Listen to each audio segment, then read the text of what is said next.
কে প্রশাসনের লোক set up করবে, কে অর্থনৈতিক সেক্টর দখল করবে, কে গার্মেন্টস ব্যবসায়ীদের সমিতি দখল করবে, কে এফবিসিসি, এরকম চলছে, প্রতিযোগিতা চলছে। সরকারি পার্টির সাথে ভেড়া গেলে ওখানে মধু আছে, বিভিন্ন লোকজন সম্পৃক্ত হচ্ছে। কেন? ওখানে মধু আছে। একটা লোভ এবং কিছুটা মোহ তাদেরকে গ্রাস করেছে। ছাত্রদের দ্বারা মানুষ একটা, যেটা আজিজুল বারী হেলাল ভাই বলছেন, নিউ ডিসকোর্স, নিউ ইডিওলজি কিন্তু এক্সপেক্ট করে।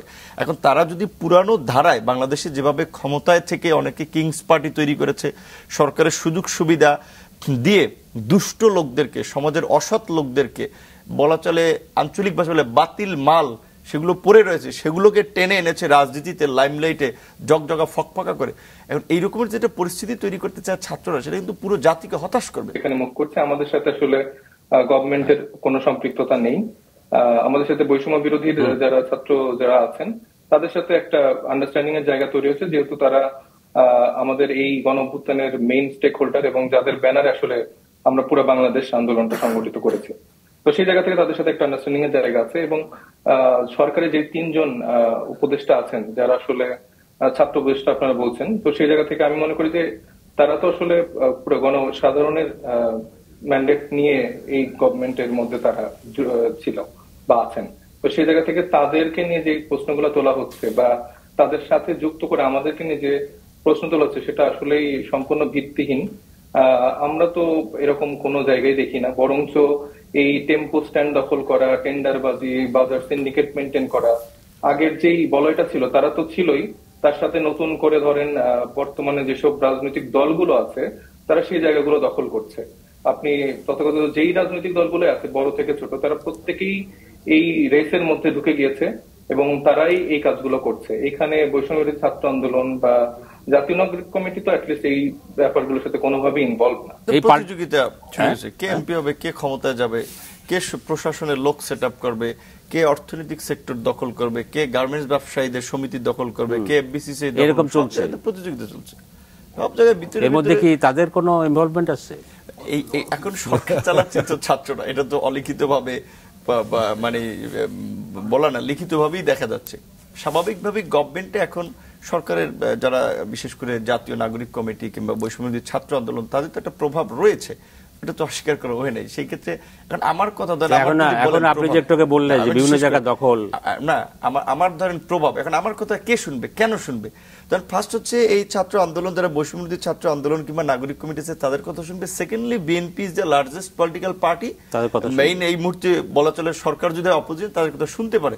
সো আমাদের প্রভাব থাকার কথা না, কিন্তু অবশ্যই তাহলে যেখানে যা কিছু হচ্ছে সেখানে একটা প্রভাব তো যারা ক্ষমতাসীন পার্টি, আচ্ছা আচ্ছা, এটা আমি সাথে বলা আছে, তাদের তো আছে। আমি একটু শুনি তাহলে সাইদ মুস্তাফিজের কাছ থেকে। কিছু ছাত্র নেতাকে খুব কড়া ভাষায় সমালোচনা করেছেন এবং বলেছেন যে তারা নানান অপকর্মের সঙ্গে জড়িত, এবং আপনি এরকমও কমেন্ট করেছেন যে তরুণ নেতৃত্বের ভবিষ্যৎ আপনি অন্ধকার দেখছেন।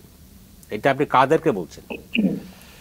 এখানে আমি কিছু ক্ষেত্রে যেটা বলছি যে 5ই আগস্টের পর আসলে যা কিছু হয়েছে, ব্যক্তিগতভাবে আমি খুব হতাশ এবং ক্ষুব্ধ, যে 2-3টা কারণে। বিশেষ করে ধরেন, প্রথমত বিশেষ করে বাংলাদেশে দীর্ঘদিন ধরেই রাজনীতিতে মেধাবীদের শূন্যতা, তরুণদের শূন্যতার একটা বিষয় আলোচনা হচ্ছিল। বিশেষ করে বিশ্ববিদ্যালয় কলেজগুলোতে ছাত্র সংসদ নাই, যার ফলে তরুণরা, মেধাবীরা রাজনীতিতে আসতে পারছিল না, এর একটা আলোচনা হচ্ছিল। সেখানে আমরা 2018 সালে এই কোটা সংস্কার আন্দোলন, একই বছর নিরাপদ সড়ক আন্দোলন এবং তার কয়েক বছর পূর্বে প্রাইভেট বিশ্ববিদ্যালয় শিক্ষার্থীদের একটা ভ্যাট বিরোধী আন্দোলন করে কিছুটা রাজনৈতিক ওই আন্দোলন থেকে রাজনীতির দিকে এনগেজ হচ্ছিল। এবং ওই ছাত্রদের মধ্যে থেকেই কিন্তু বাংলাদেশে হতে পারে একটা পরিসরটা ছোট, কিন্তু উই আর দ্য মানে অর্গানিক, যেটা বলে যে পলিটিক্যাল ফোর্স, যে আমরা সেই আন্দোলনের মধ্যে দিয়ে একটা রাজনৈতিক দল গড়ে উঠছি। আমরা কিন্তু সরকারের থেকে, সরকারের আনুকূল্য নিয়ে রাজনৈতিক আন্দোলনের মধ্যে দিয়ে ছাত্রনেতা সেখানে আমরা উঠে এসেছি। এবং আজকের এই আন্দোলনের, এখন ধরেন বৈষম্য বিরোধী আন্দোলন বা নাগরিক কমিটির এখন তো জেলায় জেলায়, উপজেলায় উপজেলায় কমিটি হচ্ছে।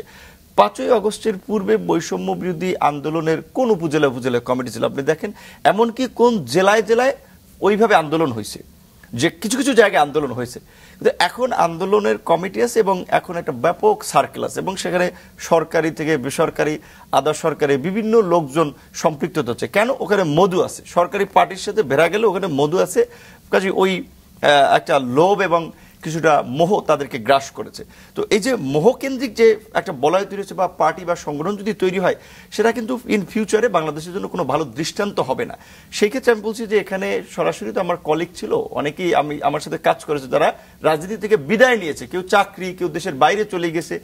এখন দেখছি যে সবাই রাজনৈতিক নেতৃত্ব ধরেন আছে এই নাগরিক কমিটি বা বৈষম্য বিরোধী আন্দোলনের মধ্যে থাকতে পারে, ভালো, আমি বলছি নতুন শক্তিকে আমরা ওয়েলকাম করি, কিন্তু তারা একটা গভর্নমেন্ট সুবিধা ভোগ করে একটা সুবিধার জন্য বিভিন্ন সুবিধাভোগী লোকজনকে নিয়ে একটা দল পার্টি করলে সেটা তরুণদেরকে ভবিষ্যতে প্রশ্নবিদ্ধ করবে। তো ওই তরুণরা তো আমরাও ক্যাটাগরি সেম, তখন তো এই তরুণরা যদি প্রশ্নবিদ্ধ হয় আমরাও তো বিশ্বাসযোগ্যতা হারাবো।